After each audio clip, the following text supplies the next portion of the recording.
Welcome to the class 5 of GST. In this video, we are going to learn the definition of goods and service because GST goods और service पे लगता है, तो goods क्या है, service क्या है, ये समझना बहुत ही जरूरी है.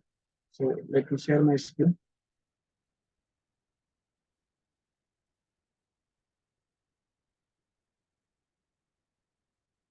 So pay attention. What is goods and what is service? तो पहले हम लोग goods का मीनिंग पढ़ेंगे, फिर सर्विस का meaning. Okay. Goods means every kind of movable property. Every kind of movable property. इसका मतलब सर इमूवेबल प्रॉपर्टी गुड्स नहीं है. यस, इमूवेबल प्रॉपर्टी गुड्स नहीं होता है. तो गुड्स मतलब कंपल्सरली वो मूवेबल प्रॉपर्टी होता है. सर मूवेबल प्रॉपर्टी किसे बोलते हैं? जो एक प्लेस से दूसरे प्लेस तक मूव कर सकते हैं, उसको मूवेबल आइटम बोलते हैं, मूवेबल गुड्स बोलते हैं. Then other than money and securities. Movable तो होना चाहिए, लेकिन सर मूवेबल तो मनी भी होता है, सिक्योरिटीज भी होता है. ठीक है, क्या वो भी गुड्स है? नहीं. अदर देन मतलब इन दोनों को छोड़ के money and securities, because securities पे एसटीटी लगता है, सिक्योरिटीज ट्रांजेक्शन टैक्स. तो अगर हम उस पर जीएसटी लगा देंगे तो डबल टैक्सेशन हो जाएगा. और हमने स्टार्टिंग में बात किया था जीएसटी में 17 टैक्स रिप्लेस करके जीएसटी आया. डबल टैक्स अवॉइड करना है, एक ही चीज पे दो दो टैक्स नहीं लगाना है, तो डबल टैक्सेशन हो जाएगा. एसटीटी पे ऑलरेडी जीएसटी लगता है, सिक्योरिटीज ट्रांजेक्शन टैक्स लगता है, उस पर जीएसटी नहीं लगेगा. सर मनी, देखो मनी क्या होता है. मनी हम लोग ना एक्सचेंज में कंसिडरेशन के लिए यूज करते हैं. अगर हमने कोई गुड्स परचेज किया है तो बदले में हम पैसे देंगे ना, मनी ही देंगे ना रिटर्न में. कोई भी गुड्स या सर्विस लिया है तो बदले में हम मनी लेंगे. लेकिन अगर हम मनी के एक्सचेंज को भी सप्लाई मान ले और उसके भी ऊपर जीएसटी लगाए, तो फिर क्या होगा? एक एग्जांपल समझो. समझो मैं कोई स्टोर पे जाता हूँ और वहां से कोई एक सामान खरीदा. ठीक है, तो सप्लाई हुआ, गुड्स का सप्लाई हुआ, तो मैंने उसको अमाउंट पे किया अलॉन्ग विद जीएसटी, जीएसटी पे किया. फिर मैं दुकान वाले को बोल रहा हूँ, देखो मैंने तुमको मनी दिया, ये भी गुड्स है. ठीक है, मनी सप्लाई किया, लाओ तुम भी मुझे जीएसटी दो. मतलब मैं उसको जीएसटी पे करूंगा, वो मुझे जीएसटी पे करे. ये तो फिर ऐसे आपस में लेन देन चलते रहेगा, कहीं पता ही नहीं चलेगा किसको कितना जीएसटी भरना है. तो जो मनी है वो एक्सचेंज के लिए यूज होता है, उसको गुड्स की डेफिनेशन से बाहर कर दिया. मनी गुड्स नहीं है, इसके ऊपर जीएसटी नहीं लगेगा. So other than money and securities. तीसरा बोला है but includes. But includes actionable claim. Actionable claim मतलब राइट टू रिसीव समथिंग, कुछ बेनिफिट आपको रिसीव होने वाला वैसा राइट है, उसको एक्शनेबल क्लेम बोलते हैं. Growing crops. ठीक है, जो क्रॉप होती है, फसल होती है. ग्रास. थिंग्स अटैच टू और फॉर्मिंग पार्ट ऑफ लैंड. जमीन से जुड़ी हुई चीजें, जैसे कुछ पेड़ पौधे हैं, वो सब चीजें भी गुड्स के डेफिनेशन में आता है.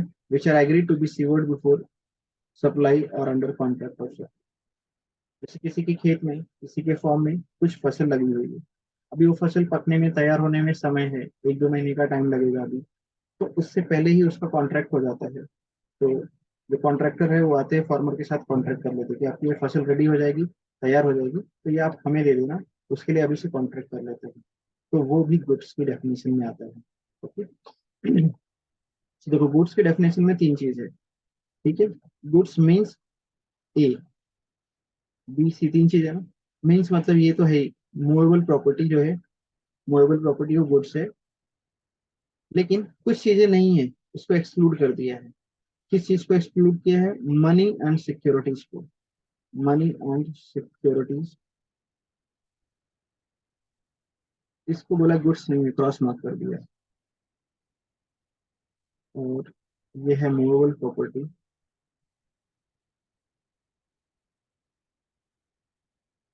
तो ये गुड्स है, ये गुड्स है. मनी एंड सिक्योरिटीज गुड्स नहीं है. बट एक्शनेबल क्लेम वगैरह, actionable claims, growing crops, grass etcetera, ये सब भी गुड्स है. ठीक है, तो गुड्स के डेफिनेशन में तीन चीज है. गुड्स मतलब मूवेबल प्रॉपर्टी, वो तो गुड्स है ही. मनी एंड सिक्योरिटीज मूवेबल है फिर भी वो गुड्स नहीं है. और actionable claim, growing crops, gross etcetera, ये सभी गुड्स के डेफिनेशन में आएगा। ओके, अब हम लोग सर्विस का मीनिंग देखते हैं। सर्विस का मतलब क्या होता है? तो उसका मीनिंग बहुत ही सिंपल है, एनीथिंग अदर देन गुड्स। बोल रहा है जो गुड्स नहीं है वो सब सर्विस है। Other than goods and money and securities. Money and securities तो गुड्स भी नहीं था, वो सर्विस भी नहीं है। ठीक है, मनी एंड सिक्योरिटीज सर्विस भी नहीं है। तो मनी एंड सिक्योरिटीज को छोड़ के, गुड्स को छोड़ के बाकी जो भी चीजें वो सब सर्विस है। ठीक है, तो सर्विस में सब कुछ इंक्लूड कर लिया। But includes activities related to use of money. बोल रहा मनी एंड सिक्योरिटीज सर्विस नहीं है, लेकिन मनी एंड सिक्योरिटीज से रिलेटेड कोई एक्टिविटीज है। Include activities related to the use of money और its conversion for which separate consideration is charge. वो सप्लाई है। ठीक है, वो सर्विस है। गुड्स का मीनिंग है, यहाँ पे सर्विस वर्ड होना चाहिए, मिस्टेक हो गया टाइपिस्ट से, टाइपिंग मिस्टेक हो गया। सर्विस, ये हम सर्विस का मीनिंग लेते हैं। Service means anything other than goods, money and securities, but includes activities related to use of money or conversion of money for which separate consideration is charged. For example, ये क्या मतलब है second point का? Activities related to money, जैसे अगर मैं bank में जाता हूँ डीडी के लिए, जैसे कई बार आप लोगों को कॉलेज की फीस वगैरह या और कोई पेमेंट डीडी के थ्रू करनी होती है, तो आप जाते हैं बैंक में डीडी के लिए। सपोज 10,000 का डीडी चाहिए, तो आप बैंक को 10,000 पे करते हो, प्लस 200-400 रुपए कमीशन भी लेता है बैंक। वो 200-400 रुपए एक्स्ट्रा लेते हैं, तो 10,000 के बदले जो उन्होंने 10,000 का डीडी दिया है, वो तो ट्रांजेक्शन इन मनी है। ठीक है, वो सर्विस नहीं है, बट वो डीडी बनाने के लिए उन्होंने अलग से जो कमीशन चार्ज किया है, उसको बोल रहे हैं सेपरेट कंसिडरेशन इज चार्ज। तो उस पे ऊपर जीएसटी लग जाएगा कमीशन के ऊपर। ठीक है, सपोज आपके पास 2,000 की नोट है, बैंक में जाते हो, आपको अगर ये 2,000 का नोट में मार्केट में कुछ सामान लेने जाऊंगा तो चेंज नहीं मिलेगा, चेंज का प्रॉब्लम होगा। आप बैंक में गए, बोले उसको चेंज करके दे दो, हमें 100 का नोट दे दो, 50 का नोट दे दो। ठीक है, या 10 का नोट दे दो, 20 का नोट दे दो। तो आपने 2,000 दिया और बैंक ने आपको बदले में 2,000 चेंज करके दिया। ये ट्रांजेक्शन इन मनी है। ठीक है, इसमें कोई सर्विस नहीं है। बट सपोज यही काम के लिए बैंक कुछ कमीशन चार्ज कर रहे हो, बोला हम तुम्हारे नोट चेंज करके देंगे बट इसके लिए कुछ अलग से कमीशन लेंगे। तो अगर कमीशन लिया तो वो कमीशन सर्विस के डेफिनेशन में कवर होगा और इसके ऊपर जीएसटी लग जाएगा। वैसे बैंक नोट चेंज करने का कोई कमीशन नहीं देता, लेकिन डीडी वगैरह बनाने के लिए कमीशन देते हैं। ठीक है, लोन वगैरह प्रोसेस करने के लिए कमीशन देते हैं। ठीक है, जैसे बैंक से आपने लोन लिया 10 लाख रुपीज, अभी लोन लिया है उसको रीपे करोगे, तो 10 लाख जो लिया है 10 लाख रीपे करोगे, वो ट्रांजेक्शन इन मनी है, उसके ऊपर जीएसटी नहीं लगेगा। लेकिन बैंक लोन पे इंटरेस्ट लेता है, हमने आपको पैसे दिया यूज करने के लिए, इस बात की हमें इंटरेस्ट दो, वो इंटरेस्ट पे जीएसटी लगेगा। हालांकि ये एग्जेम्प्ट है, बट वो सर्विस के डेफिनेशन में आता है।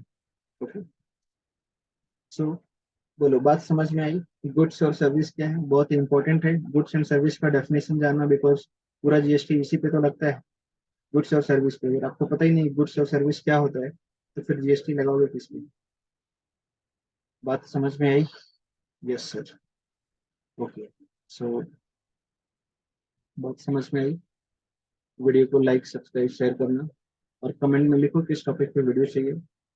मिलते हैं नेक्स्ट क्लास में। Till then bye bye, take care.